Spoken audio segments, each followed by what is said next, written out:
So I think we could start now because it's 5 minutes to 11. So if somebody will join, so actually we will have the recorded sessions. So anyone can join. So morning to everyone. My name is Edita Vrubliene and I am a parent carer at the family voice Peterborough for Southern Hood communities. And I will be chairing this meeting today. The topic of today's meeting is how to apply for schools and benefits, support with transport, meals and other. So we have today speakers from Cambridgeshire County Council and Peterborough City Council, Shelley Kingston, Stephanie Miller and Bryony Wollstonecraft. And they will cover the topic and we will have a questions and answer session then. Dear speakers, so the floor is yours now, please.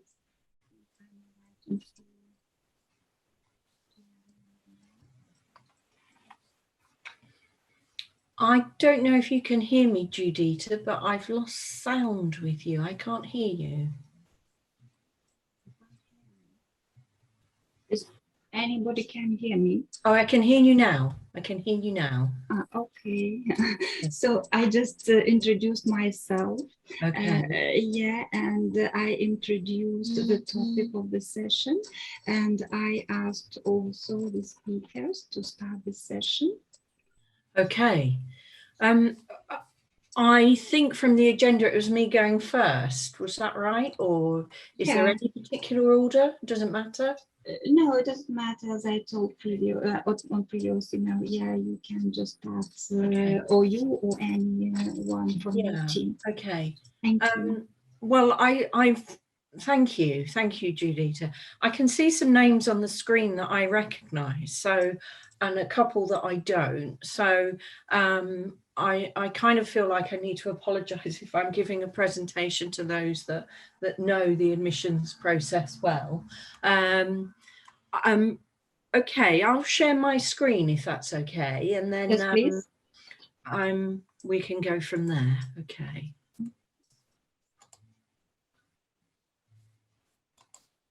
So Shelley, also I told that these sessions are focused for seldom heard communities, parent carriers, and we have recorded sessions every time. So anyway, any parent carrier who is interested on that topic, so they can reach our YouTube channel and to see later on the appropriate time for them that session.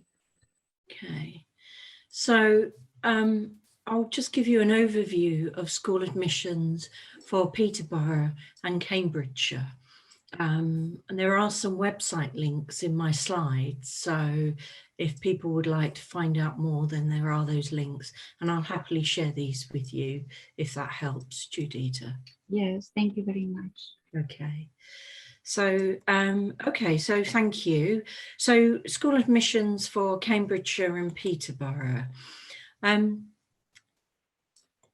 Interestingly, we actually have different systems in those areas, which means that the processing is very slightly different. I'll touch on those areas because for people making school applications, that is very relevant. So school admissions and appeals have to work under the mandatory requirements of the School Admissions Code that was recently reviewed in September 21, and the appeals, which follows the relevant legislation. The School Admissions Code, as I said, has recently been reviewed, but there are some further amendments to that, which are also linked into the current white paper, which will change and adapt some of those processes, but more of that will follow in due course. School admissions, you primarily apply online. For Peterborough, the link is there. For Cambridgeshire, you can see the link too. We do receive paper applications for families that aren't able to apply online. The preference is always an online application, and we very much encourage schools to support families to make an online application rather than submit paper. To give you an idea of the numbers that we receive, in Peterborough, for primary reception, we receive around about 3,500, and for secondary, we receive just over 3,000. Now, the stylish black, the practical heels, there are such a thing. We have got background noise there. From home to holiday. We will see you at 11:50 for our Samuel chat. Do you need to where you are? There's some noise from The outside. mic on. Tara, can you put your mic on? Can we just ask people to mute yourself if you are not speaking, please, to avoid the noise? Thank you. Thank you. And those numbers that I've just given you effectively double for Cambridgeshire. So there's quite a high number of applications that come through for primary and reception in both of the geographical areas. For in-year, which I'll come on and talk about in a moment, we'll move, those numbers vary again, and I'll touch on those in a second. So we have two types of applications that come through. We have transitions, which is for those in their first year of entry, which would be for reception, and for the first year in secondary school, which is year 7. Movement outside of those year groups or within that time frame would be considered in-year. In-year applications are very, very high across Peterborough and Cambridgeshire. Currently, in Peterborough alone, just since September the 1st to the 17th of June, we have received 3,300 applications. And for considering the city is not a huge city, that's quite a high number.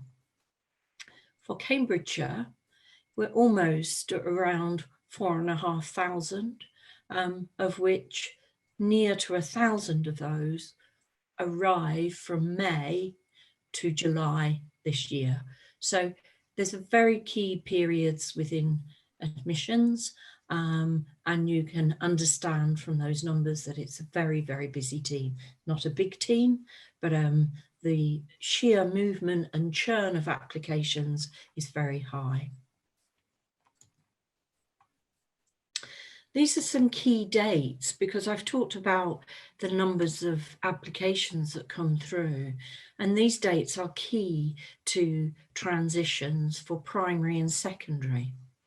And that's around when, from the 12th of September, sometimes it's the 12th, sometimes it's the 10th, depending on where the day falls, but the transition rounds for both primary and secondary open.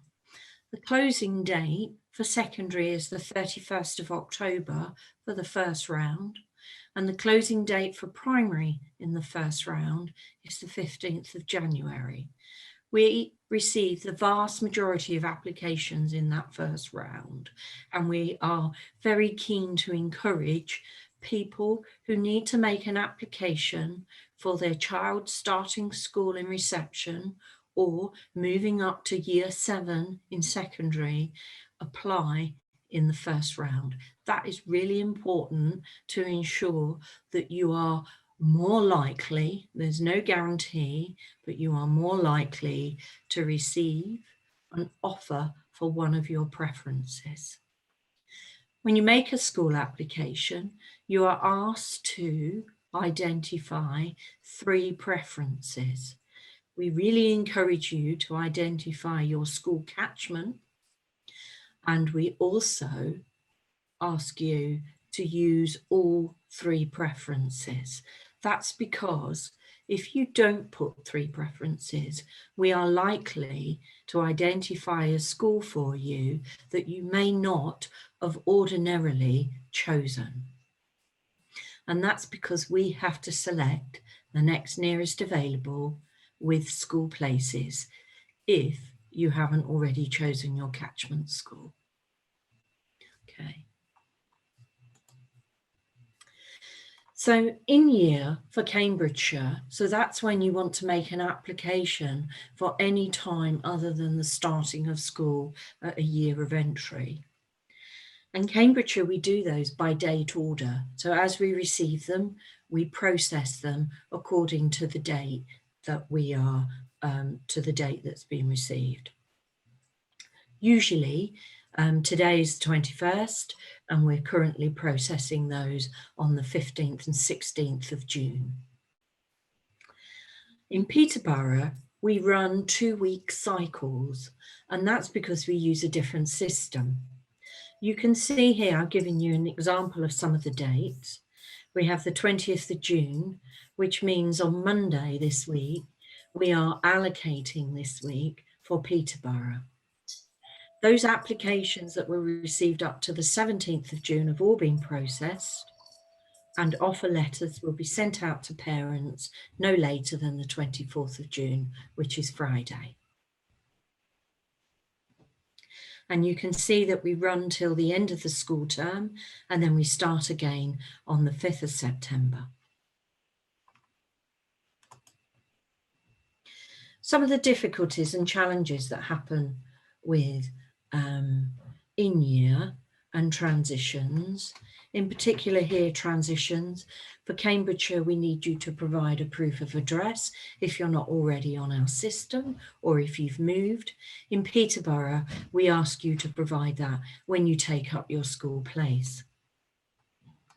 And then I've touched on the subject of deferrals and delays. There's an entire section on the website that can explain all of that. But again, sometimes people make applications when they're also wanting to inquire about delaying the start or deferring the start for their child in reception.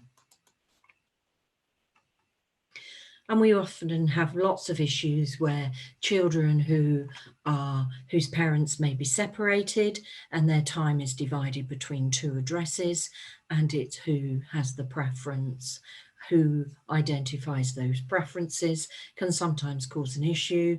But primarily, we have to operate that if parents aren't able to agree, that an application will be put on hold and will be looked into. So sometimes that can create delays. Okay. So an in-year application in Cambridgeshire is received. It's downloaded, like I've said to you, we only download the following day. So any application received today won't be downloaded until tomorrow after 12 o'clock. And the reports are run daily, and then officers will identify which applications are ready for processing, which means all of the completed information is there. Schools are then contacted and a school will respond, confirming whether there's a place available, and then the allocation is made, and then parents are notified, and then the application is closed.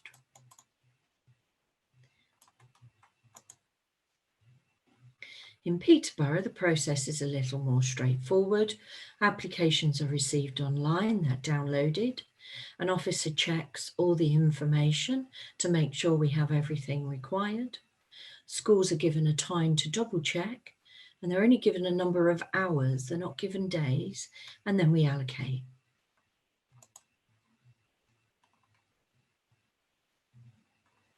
So in-year hot topics, when children move and young people move from one school within the local authority to another, we ask the previous school for further information. This is called a student detail form.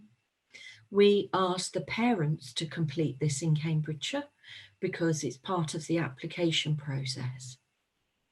In Peterborough, because you may submit online and the process is slightly different, we will contact the school for you. We're currently looking at a system update in Peterborough where that process will happen automatically. Evidence of address is required, as I've said, and details of all of that are on our website for Cambridgeshire. It's also on our website for Peterborough, but where you provide that evidence is at a different point in Peterborough. As said, that will be at the schools when you take up the offer. Sometimes we can't place children because there are an issue with lack of availability, or it might be that there are some issues that have come forward from the student details form.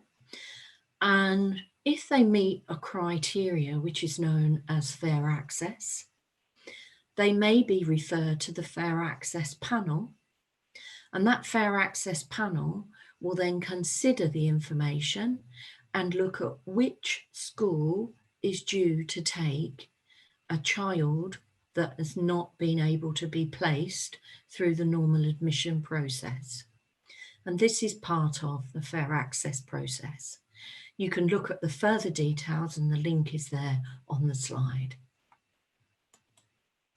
A touch on transport, but again, the link is there. And I think that the better thing for people to do is go directly to the website. And again, with school admission appeals. So you may find that if you are offered a school place that wasn't your highest preference, you may decide to appeal. And that's a parent's right to appeal. And then they will go through what will be an independent hearing panel, and they will consider the information as to whether, firstly, there are two types of appeal hearings, which would be infant class size appeals or two-stage process appeals. Infant class size relates to Key Stage 1 in primary schools. Two-stage process appeals will relate to anything else.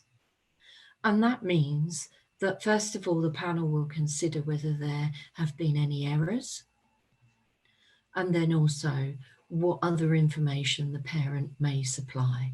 Sometimes the appeals don't reach the second stage because there may be an error and the appeal is upheld in favour of the parent. But each time they're all looked at independently and separately to admissions. So that's a very brief overview from me on the school admission process.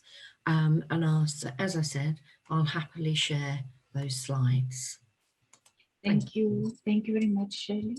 It was very informative presentation. And I will ask now if somebody has some questions to Shelley. There's no questions.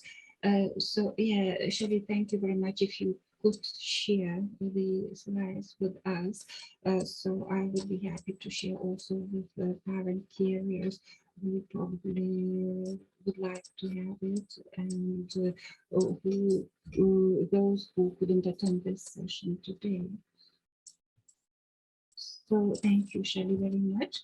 And now I would like to ask our another speaker, Stephanie Miller, to make a speech or presentation on advice on free school meals, please.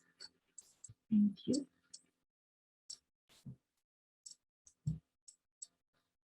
Stephanie, are you here? Sorry, yes, it would help if I took my microphone off mute, wouldn't it? Good morning. All right. Good morning. Thank you, Denise. Thank you. I'm going to share my screen now. Thank you.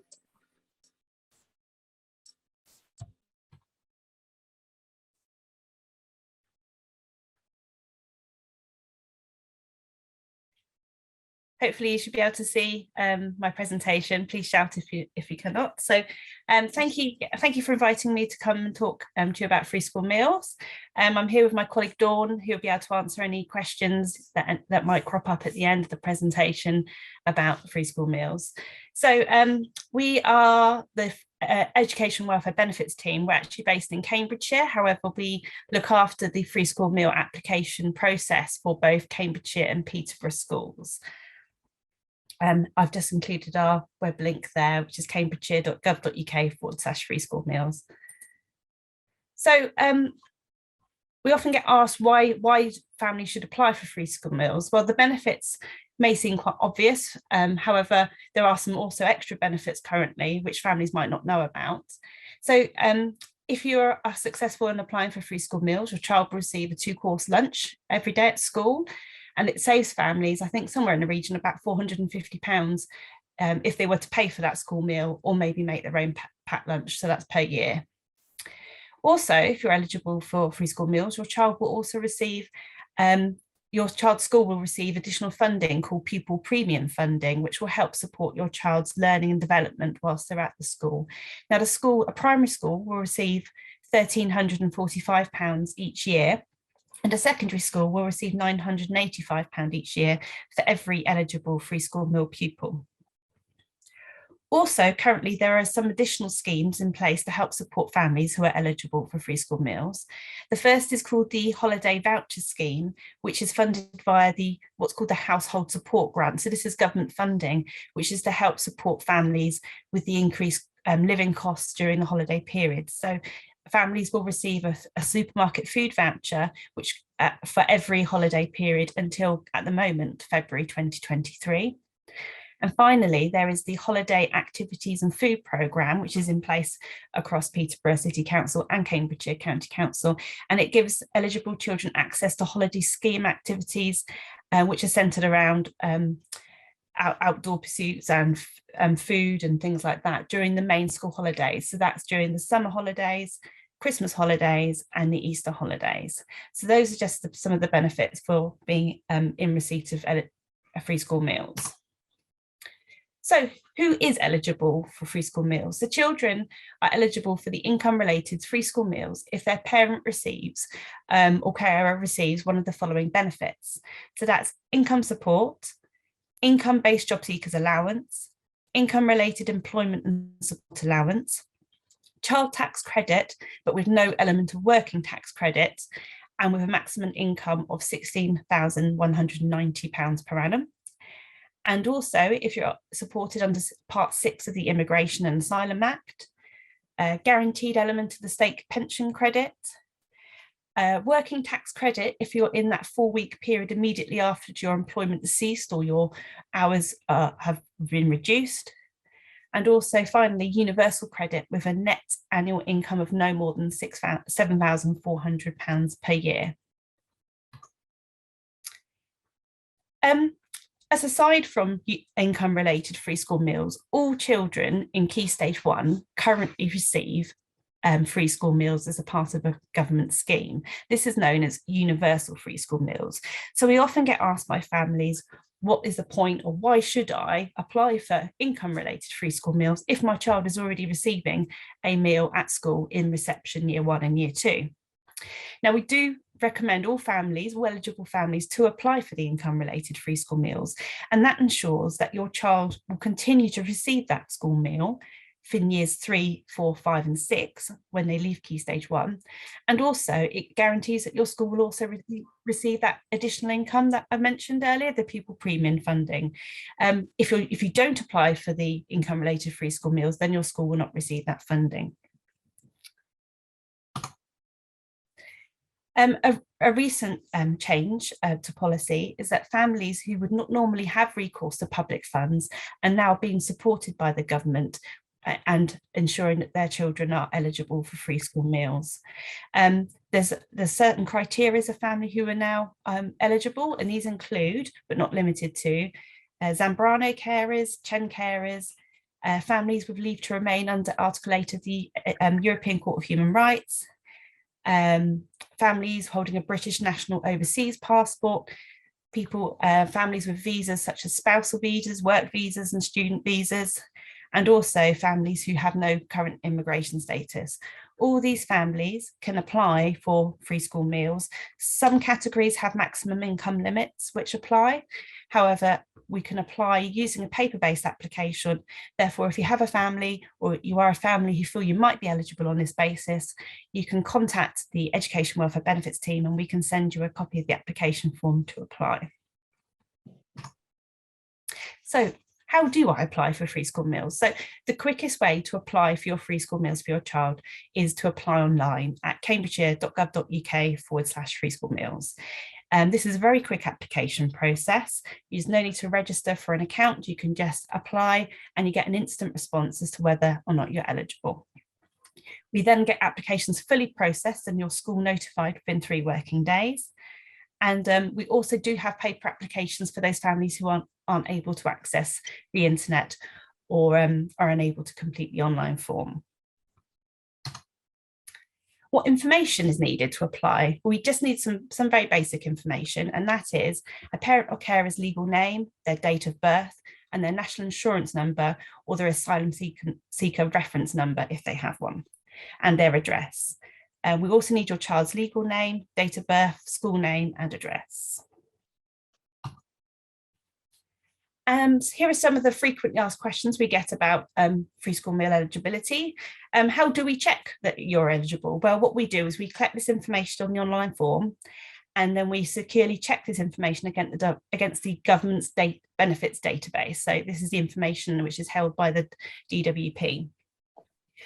How long will my children's free school meal last? Well, children who are eligible for free school meals on or after the 1st of April 2018 will remain entitled until their phase of education. So that's either their primary school or their secondary school that they were at as of the 31st of March 2023, as all free school meal eligibility is currently protected until that time. And that's irrespective of whether your circumstances, your financial circumstances change in that time. Do I need to apply for every child? Yes, you do. However, you can put all your children onto one application form, so you only need to make that application once.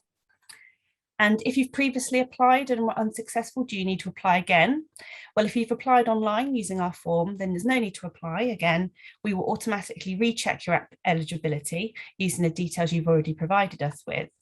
And then we will inform you if your circumstances change enough to be eligible for free school meals. If you've not applied in a long time, or if your name or any other circumstances have changed, then please complete an online form and then we can check your eligibility for you.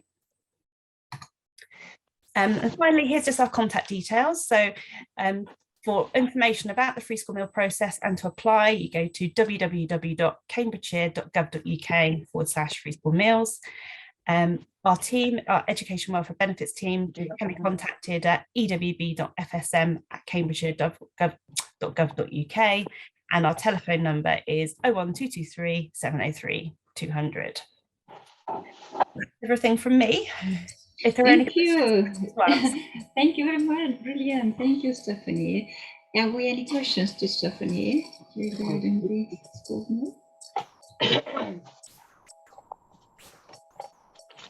No, nobody wants to ask now. But anyway, it was very clear, everything. Thank you very much, Stephanie. Hello, it's Tara. Hi, Tara. I applied for the free school meals a couple of months ago for my son because he's a young carer. So his support worker said that he meets the criteria to be a young carer. We've not heard back. So I'm wondering if it's been refused due to the income floor. Okay. Well, what I would say to suggest to you, Tara, if you could drop us an email with your son's details, and then we can check it out for you and double check and make sure that we've done the eligibility check for him. Thank you. I will do that. Thank you. Okay. Thank you. Have we any other questions? Tara, is that your legacy hand or you want to ask something more? Thank you. All right. Thank you, Stephanie Lan. Thank you. Bryony Holstenhall will cover advice on transport. So, Bryony, please introduce yourself very short, very brief, and we are waiting for your presentation, please. Thank you. The floor is yours now.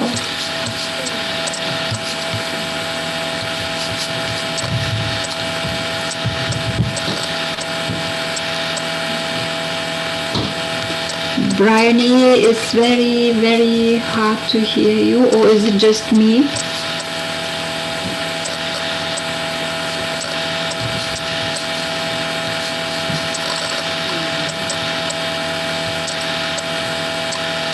I think it's better now.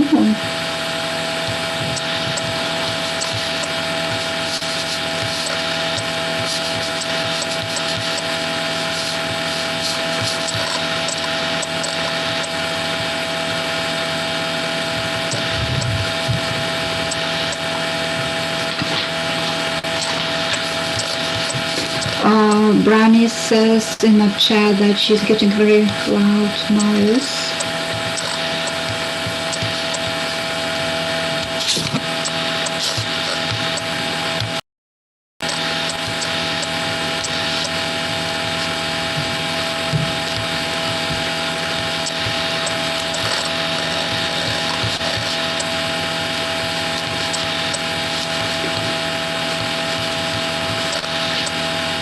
Ramu, can we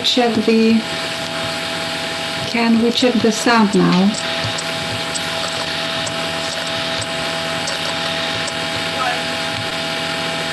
Can we check the sound now, because people writing that there is some noise from somewhere?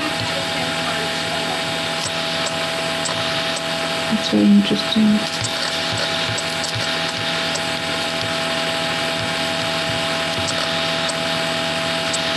Can we do something about this?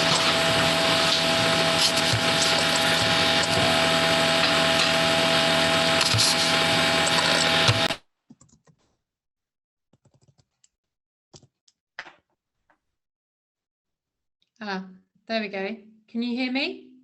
Yeah, it's Judith, it seems like it was coming from your end. Yeah, that's why I just muted myself. Yeah, I think you have to mute yourself again. That's better. It was fine up until the time I needed to talk, and then it was yeah, it was really awful. I couldn't even sort of hear myself think. Okay, I haven't put a presentation together because I was just going to run through the website and some FAQs that we've had available on the website for a really long time. So I'm Bryony, I'm from Peterborough City Council School Transport Team.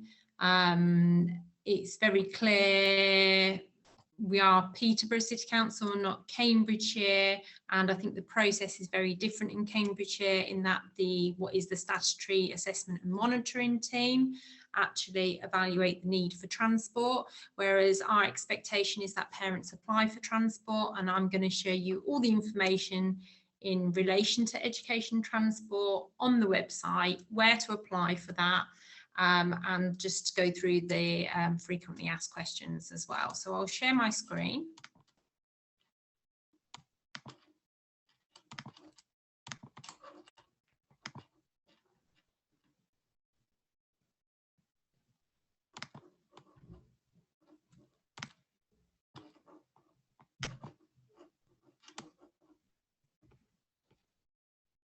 Okay, so either within Google, or if you go to Peterborough City Council and type in school transport, it will take you to this page here.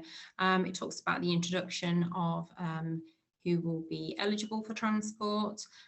What does happen at the moment is when the statutory assessment and monitoring team write out to parents, both with their draft and final education healthcare plans, there is a letter that goes with both the draft and final plan telling them who is possibly entitled to transport and where to apply for that transport. So parents receive this link.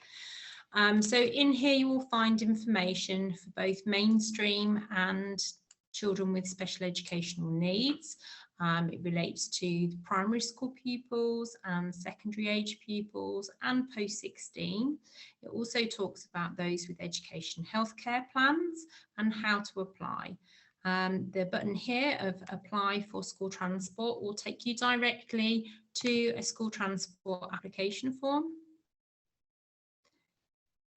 which can be completed and it comes directly into our education transport inbox, where we can look at whether that student is eligible and what best type of transport provision needs to be put in place for that student.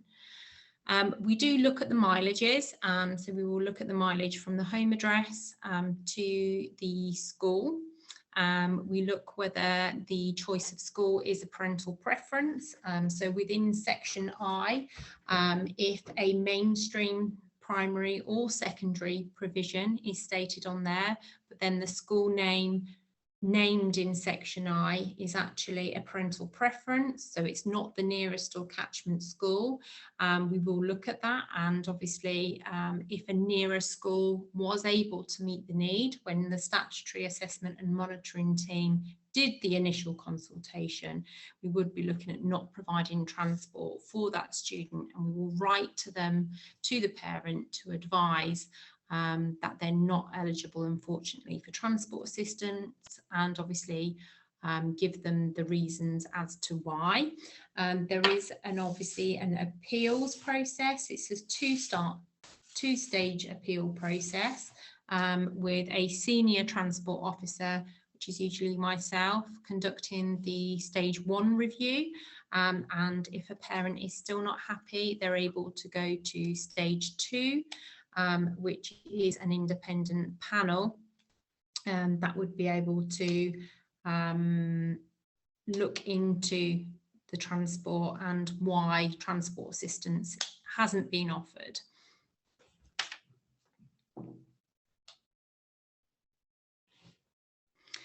There's also an FAQ on the website, which is available to all parents, which gives information about applying for transport, the transport policy, when to apply for school transport. It tells information about when to reapply for transport, so you don't need to reapply for transport every year. It would only be when a new school or transition is taking place.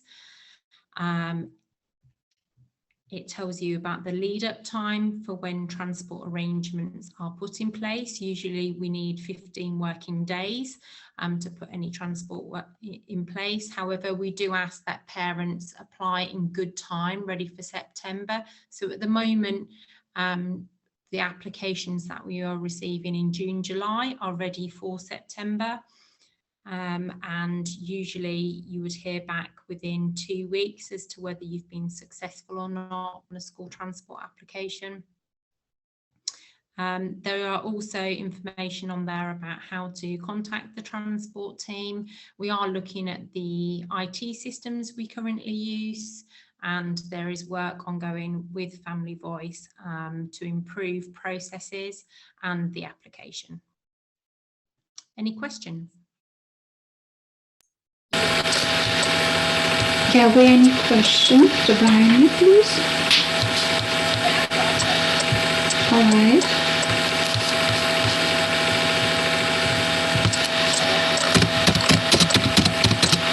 Yes, please.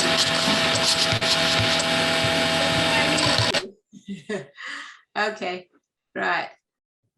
My question I'm going to ask is regarding post-16 transport. My daughter starts post-16 in September, same school. So I'm just checking do we have to reapply again for transport? So if she's at the same provision and she's moving from a year 11 to post-16, is it a mainstream or? No, it's not mainstream. It's SEM. Yeah. Okay, so normally we would confirm that with the school around this time. So we visit all our special schools and get the information of who's actually staying on. You can still submit a post-16 transport application. It's not going to hurt to do that, especially if you want to update her information, but actually we'll know that she's due to continue. Okay then, thank you. Okay. Are there any questions? More? Seems like not. Thank you very much, Brian, again. So thank you very much to all our brilliant speakers for very clear, very informative and detailed presentations, also for contacts, and it would be lovely and great if you could share with us your slides, so we could share these slides with parent carriers, because we have, for example, from Natalie asking to share the slides. So thank you very much for your time with us today, and also please join our next one, Southern Hood Community Zoom session on 14th of July on a topic social care and childcare, help and support for families with kids with CND, the same time 11 a.m. and 12:30 p.m. And also just a kind reminder to complete the feedback form for us. That form was sent to your emails together with the Zoom link for the session, because it's very important to us to get the funding based on your feedbacks also. Thank you very much for your time, and thank you for everyone. Have a lovely day today. Thank you. Thank you. Bye-bye. Thank you. Bye.